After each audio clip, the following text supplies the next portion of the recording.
Welcome. In this video, I'll show you how to connect Exness to MetaTrader 5. All right, if you found this video helpful, please leave a like and subscribe to the channel for more such tutorials. Now, first up, open up MetaTrader 5 and just go ahead and tap on Add a Trading Account. And then here it says Find Broker. Okay, so what you got to do is just go ahead and open up Exness right here. Open up your account right here. Go ahead and tap on Details. Now go to Settings. Now, once that's done, as you can see here, it says we have login, server, and the trading password. Okay, so what we're going to do is just go ahead and tap on this server right here, tap on the copy button, go ahead and go back to MetaTrader and paste that in here, and automatically Exness will be available. So tap on Exness, and as you can see, it needs a login, password, server, saved password.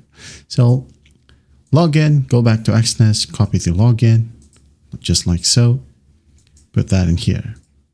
Okay. So your password is your Exness password. Make sure that you remember it.